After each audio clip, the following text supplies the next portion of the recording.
Hello, good day guys. Okay, today we'll be doing an English version, okay, for today's update. Okay, we shall wait for another 1 more minute, okay, before we actually start it.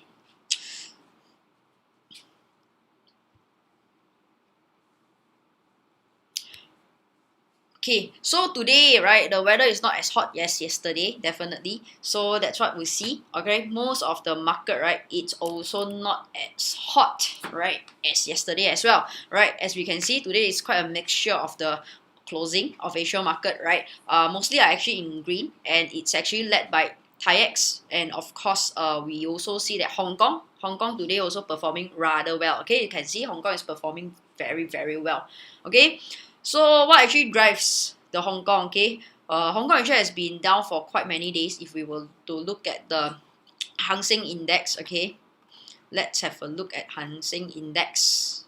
Okay, has been on a quite a zigzag, all right, has been quite a zigzag, right, has been up down, and then now we actually see a little bit of recovery. Congrats. Okay, one of the reason is actually led by their casino gaming shares. Okay, if you actually were to look at some of their gaming shares, such as Galaxy. Okay. Oh, what happened to my spelling? Galaxy. Okay. Galaxy Hong Kong 27. Okay.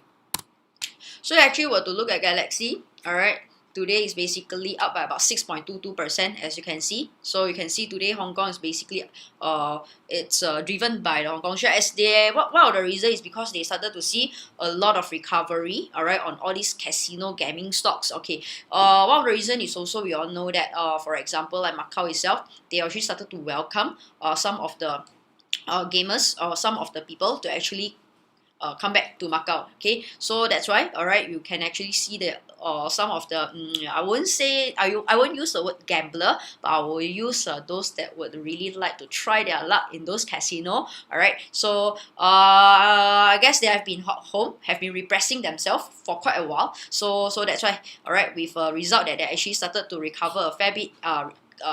Some of the casino shares such as Galaxy, and of course we see Win Macau, okay, WYNN, alright, Macau 1128, okay, alright, just roughly have a look, have a feel what happened to Hong Kong today. There you see, also up by about 4.65%, okay, 4.65%, quite a nice recovery here, okay, at the end here, okay.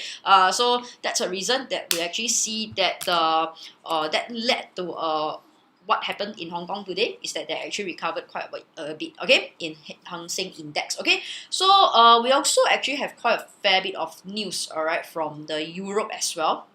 Okay, as today is actually quite an important day for euro area, okay, euro area. So what we actually see that is that the euro area itself, there is a sign of euro area economy recovery faltered, all right, as renewed travel restriction and virus concern wax services. So if you actually remember what we actually shared the last time round, okay, UK is actually trying to impose a quarantine, okay, restriction on quarantine. If you actually were to travel in, for instance, right, then you have to quarantine 14 days and all. So with all these stricter regulations, all right, across, right, that actually added a little bit of pressure and European stocks, okay, European stocks. Okay, so we also see that the okay, before I actually proceed to talk about data, okay, let's start with what is PMI. Okay, if we were to look at PMI, I'm trying to not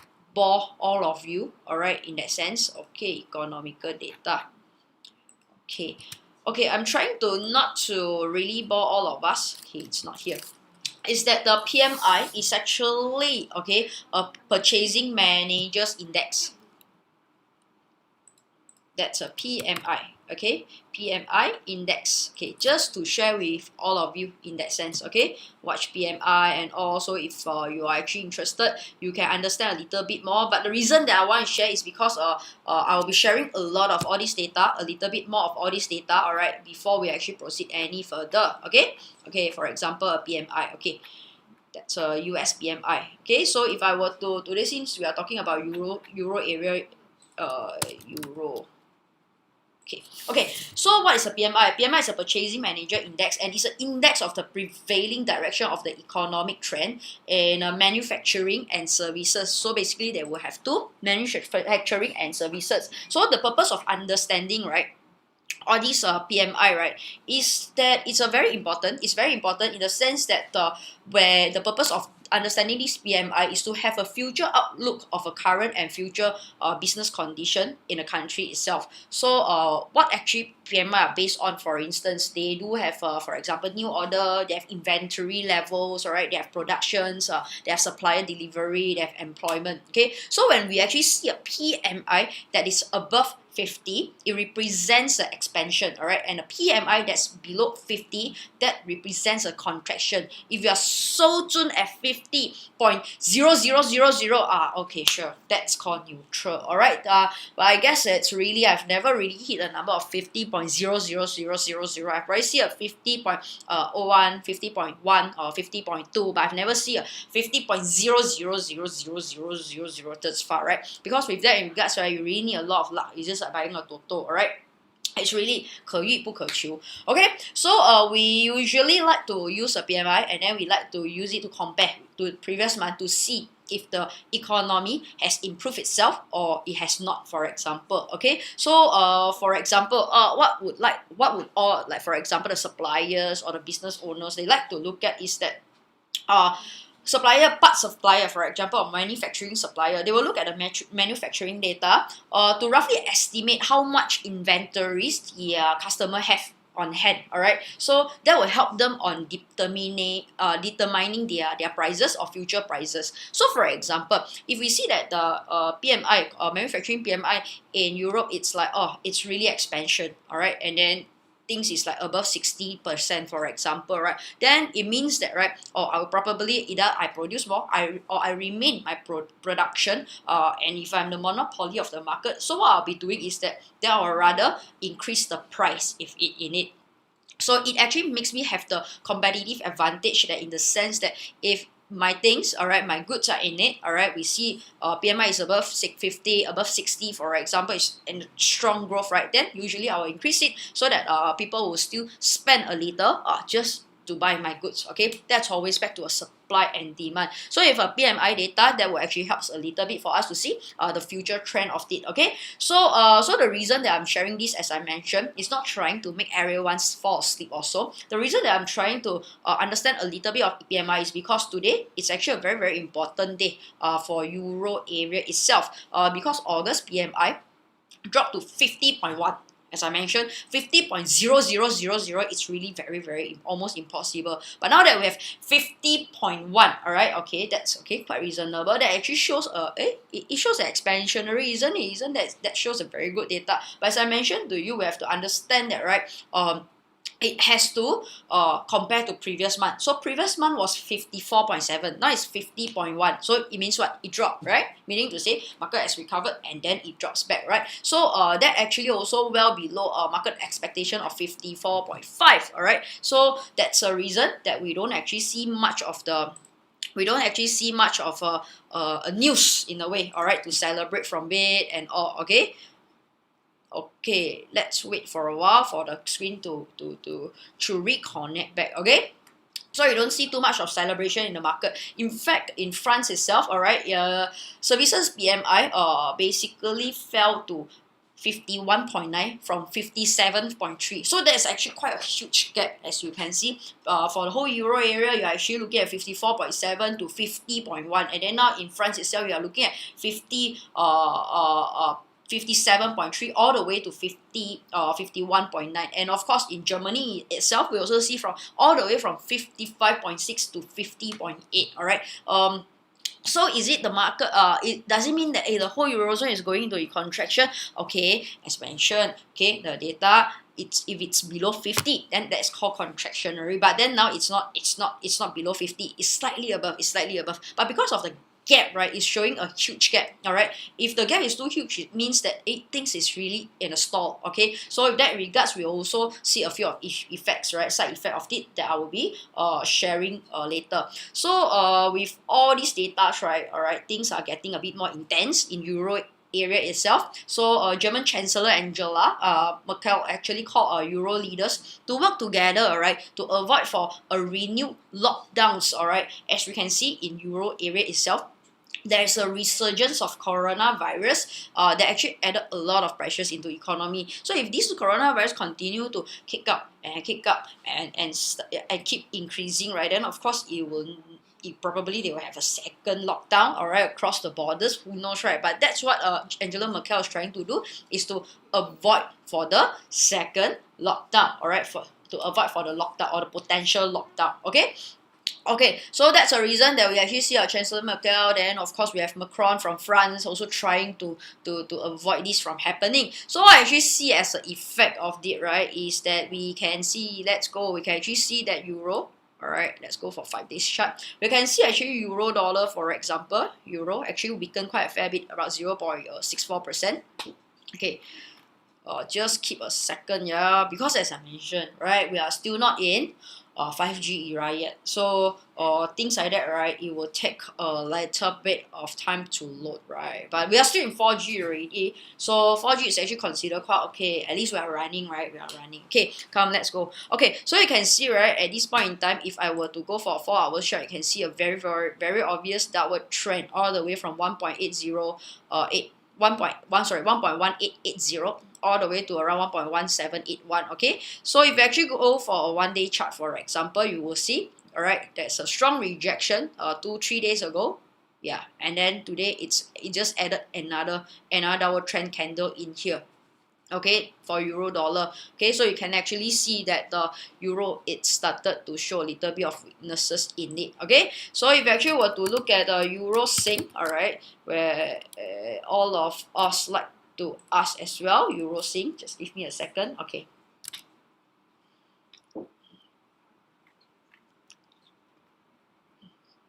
euro sync in here, yeah. Okay, let's go for the full featured chart. Okay, you can also see that such a stable currency as Sing, right, it's also facing a little bit of pressure. Okay, this is a 4 hours chart. All right, let's change to a 1 day chart. Okay, 1 day chart, you can see it's actually rejecting already. It's quite a fatty candlelight rejection in here. All right, so you're actually coming to the first support level. All right, let's see if we can actually reject back up.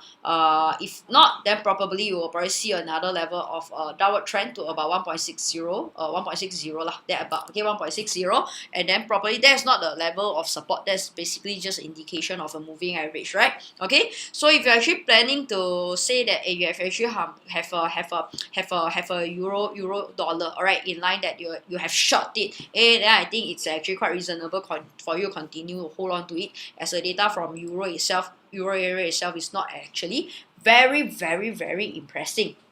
Okay, however, on the other hand, right, we saw that UK manufacturing PMI came in perfectly well above forecast. Okay, they actually came in at 55.3 versus 53.8. See, the gap is very, very thin, but then it's still better than last month. Okay, so what we actually see that it actually one of the reason that is to have to thanks for the help out scheme. Okay, remember we actually shared with you what the UK government is giving on a server discount is that eat out to help out. All right, eat out to help out. Okay, you have to eat out, then you can help out the restaurant owners, then they can pay tax. Okay, again, there goes, you know, the money, and then, you know, back to the government's right pocket, and then they will probably use a left pocket to give you some discount again. Okay, so it's actually a cycle.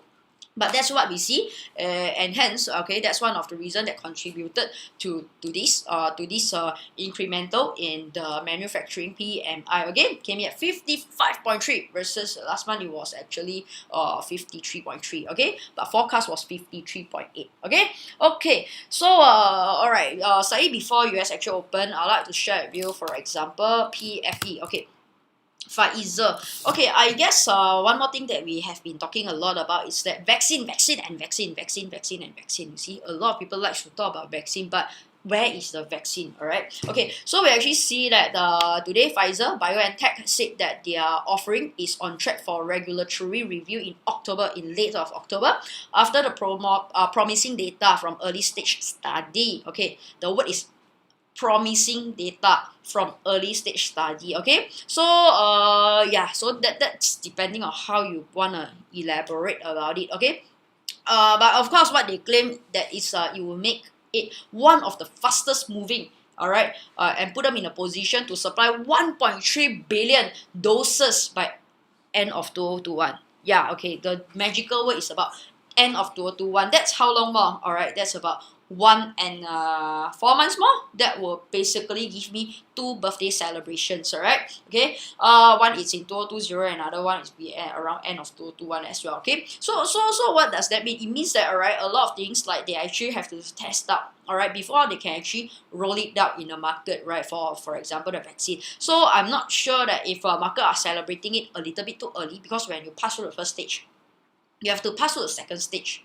Then after you pass through the second stage, then you probably have to get 100,000 or maybe 80,000 of the human, all right, that got infected or we not infected, and then willingly, all right, to be your role model for you to inject something foreign into the body. And then after that, you probably have to monitor, all right, using a microscope or you call it telescope or whatever, all right, to actually monitor the person for a while, all right, for probably a month or 2 or 3 months or 4 months. Then after that, you probably come up with a report and say, yes, it's good, or no, it's not. Then probably if it's not, then you have to redo everything again, okay? But if yes, it's good, then probably you have to see, is it the whole 80,000 or 100,000 that you tested, is it really that good?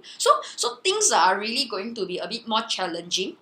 All right, as we are in the first stage, we can celebrate, but we usually in life is like that. On the first stage, you will celebrate, all right, and the second stage, you will celebrate. So then third stage, right, start to see a bit of rejection in it, right? Then you feel a bit sad. Then what happened? Everything have to recome again. Okay, so I'm not really sure that if market is really celebrating a little bit too early about this Pfizer and BioNTech.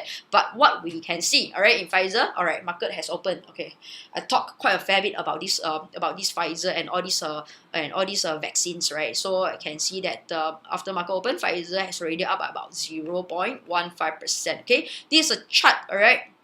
A 1 year chart of Pfizer. It's really been a roller coaster, all right. It's really been a roller coaster, but I guess pharma companies, right? Pharma tech companies is usually one of the good sector for intraday traders to trade. For example, when the whole vaccines failed, all right, things will probably see.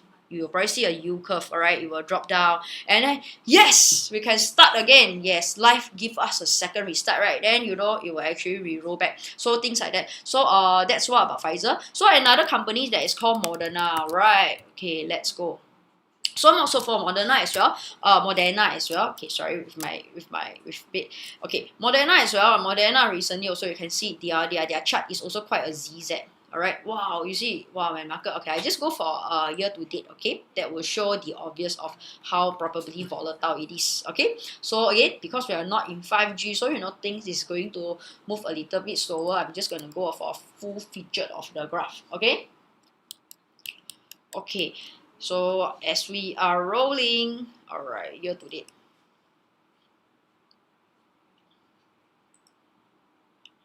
Okay, just hang on for a while and wait for it to go, and we can see, all right, at this point in time, today silver is taking a very bad hit, all right, across it. I will be sharing with all of us about what happened to silver in a bit later, but before that, we're gonna fix this. Leaf page, because you are too slow, all right? Okay, so it's okay. I just use this as an indicative. Let's focus all the way from here, all right, till here. Okay, so you can see quite a big zigzag. So Moderna is also another pharmaceutical company that has been saying that, hey, there's a potential that I will have a vaccine. All right, I have a vaccine. So Moderna, Pfizer, BioNTech, these 3 companies is really on the huge race there. And of course, we have Sanofi as well. But the more aggressive pharma companies at this point in time that has been consistently releasing out, okay, on the news will be Moderna. Okay, so actually it's also one to counter if you are a daily traders, or also if you really want to know a little bit more, then you probably can study a bit more on the Moderna as well. Okay. All right. So okay, so today, right, we also like to talk about Alibaba. Okay, the reason that I want to talk about Baba is because early of the week, we actually said that, hey, Baba will be releasing their earnings and all, right? So Alibaba, okay, just in case, why am I talking about Baba? It's Alibaba Group, okay? Your Taobao, your Tianmao, all right? Alibaba. So in case you are thinking that why would I talk about Alibaba's earning at this point in time, is because actually on Monday itself we already been saying that. This is one of the counter that will pay quite a fair bit of attention, as if you're actually a day trader, you probably see a lot of Ziza as well on in between here. So what we see is that Baba reported a sales of 153 billion yuan, which is around $22.2 billion. And a net income, net income of 47.6 billion yuan in June quarter.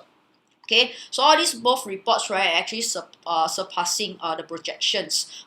But of course, due to lesser spending in China, due to the lockdown, due to the coronavirus back then, right, people are a bit more careful in spending, right. Baba's sales growth came in at 34%, which is still right. 34%, that's fine. But yeah, if you actually were to compare with their last quarter of 2019, which is October, November, and of course December, right, their growth was at 38%.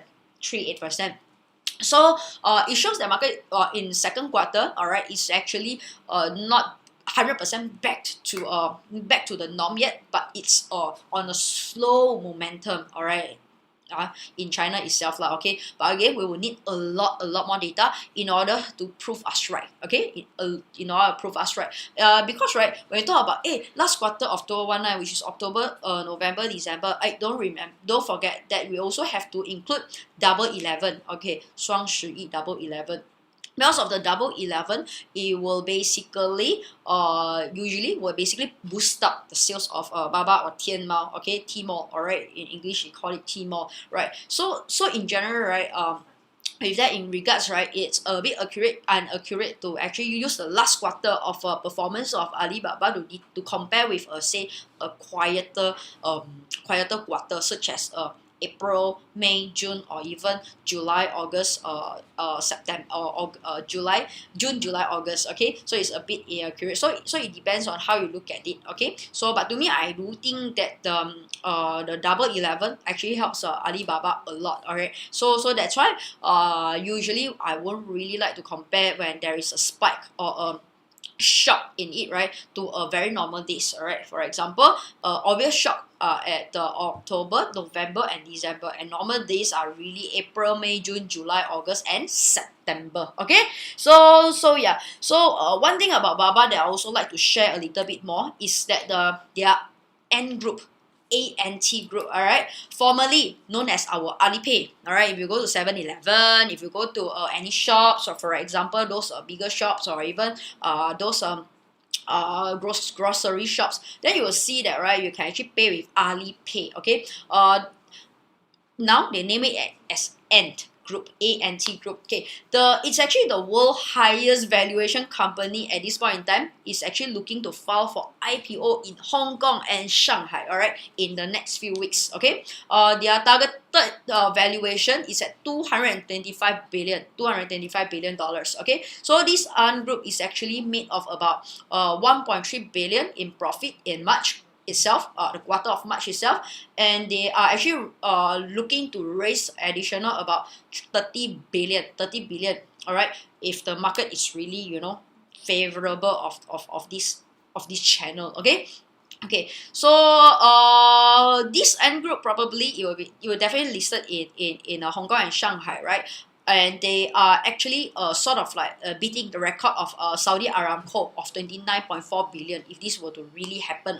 So speaking about all these Ant Group, where are they gonna list? Hong Kong, right? Hey shares, right? Today I'm gonna share with all of you one Hong Kong's Nasdaq. We know that Nasdaq is actually a tech stocks, tax EDF, tech index in US. What I do not know is that in Hong Kong itself, they actually have this HS tech.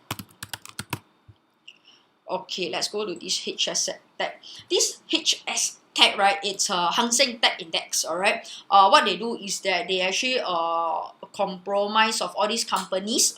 Include say Tencent, Alibaba, that is listed in Hong Kong, and Jingdong JD.com that's also listed in Hong Kong, for example, right?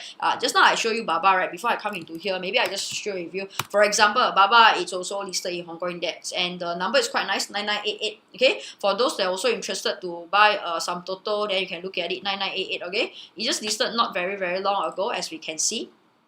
Okay, it was just around last year. All right, it was just roughly around last year that actually got listed in Hong Kong. Okay, so if actually were to look at like all these tech companies, right, even Xiaomi for example, right, they are all also grouped under Hang Seng Tech Index. Hang Seng Tech Index, can see Hang Seng Tech Index. Okay, so they actually only rolled out this Hang Seng Tech Index, right? Just couple of weeks, about 2 weeks ish ago. All right, now sorry, about 3 weeks ish ago, close to a month ago. Okay, so you don't have much data here. You won't see much chart here. Okay, so we don't believe that N Group will possibly be listed in the not will be grouped in HS stack as well. Okay, so for this HS stack, right, despite of all whatever that actually happens to us, such as pandemic in Hong Kong itself, it's even worse. They still have this ongoing forever ongoing protest and all, right. In fact, right, Hang Seng till today is still in a net loss of about 13%. Hang Seng index, yeah. But if you actually were to look at this HS stack, right, what they actually did is that they are making a total return of 44%. So you can see, right, in Hong Kong itself, it's not just US, right, it's Hong Kong itself, right, most of the performing companies, right, it's actually still the tech sector. Okay, the performing sector is still the tech sector. It's not really by their banking and all. For example, their financial such as ICBC, all right, for instance, right, or even their HSBC, it's really been beaten down quite badly. Okay, 1398. It's ICBC. All right, it's also one of the world most reputable financial banks in Hong Kong, China itself. Okay, for example, like ICBC, you can see 1398 is also been beaten down quite badly. So if you really want to look at, you can also look at HSBC. Let us go to HSBC. 5 HSBC. Okay, so all these financial are beaten down quite badly itself. All right, so it's really the tech that is actually carrying out. You can see HSBC, all right, been beaten down quite a fair bit. Okay, from $60 over per share, now it's about $30 over. That is a very nice trim out of around 47%, right? So if actually were to say let's look at just now I was showing Baba, right? Now maybe we look at Tencent. 700 HK, for example, if we were to look at Tencent, right? Okay, before I proceed, is there any questions they would like to post up at this point in time? Can always post it there. We still have about 3 minutes to talk about life.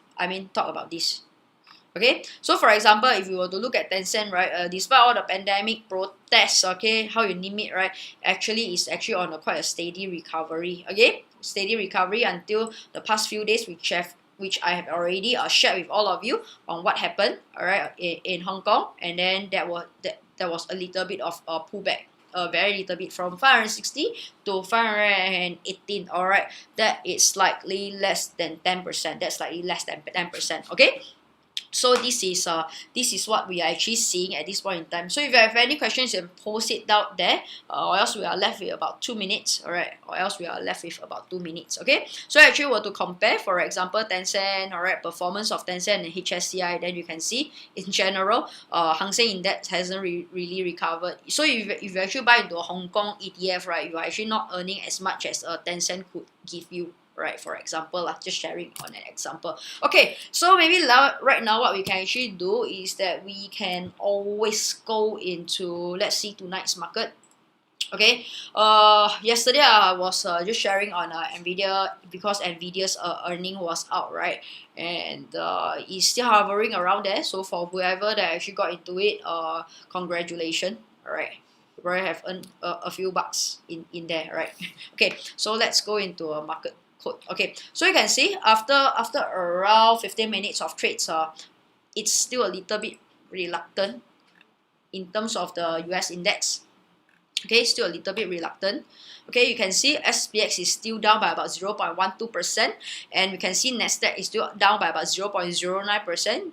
Dow Jones down by 0.03%. It is just muted to me. It is not like it's actually a big drop. Okay, another reason that I guess market is actually standing at the edge to watch the whole scenario is that, right, Republicans and Democrats, all right, they hasn't really finalized out with a bill or to how are they going to aid the market, how are they going to support the market, all right, and how are they going to support the unemployment, how are they going to spend, all right, their bills, and how much are they going to willing to sort of like take out additional to support the market's liquidity. So or probably those that is unemployed at this moment. So what I actually see like yesterday, for example, it was quite a bad day where we actually see about 1 million and above of newbies actually file for initial jobless claim, for instance, right? That was actually quite a big hit to the market itself. So I guess it will take a little bit longer for the recovery. So what we can actually do is just to stay a little bit patient to the market and review a bit more. So all right, that's all for us from tonight. It's 9:45. All right, and I'm not going to drag any of you any longer. Thanks for watching. Okay, let's see you next week.